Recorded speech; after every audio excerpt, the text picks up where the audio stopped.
प्राचीन काल में धर्मसेन नाम का एक राजा रहता था। एक बार वो अपने नगर में भ्रमण कर रहा था।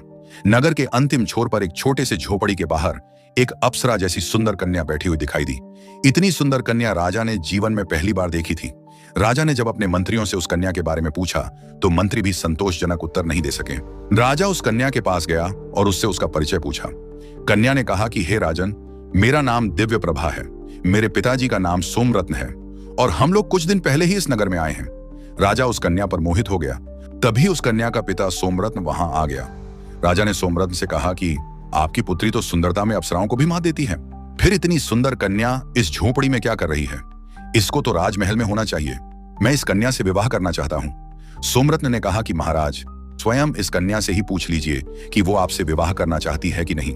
राजा ने जब दिव्य प्रभा के सामने विवाह का प्रस्ताव रखा तो उसने कहा कि मैं आपसे विवाह इसी शर्त पे करूंगी कि आप मुझे किसी भी कार्य के लिए बाध्य नहीं करेंगे।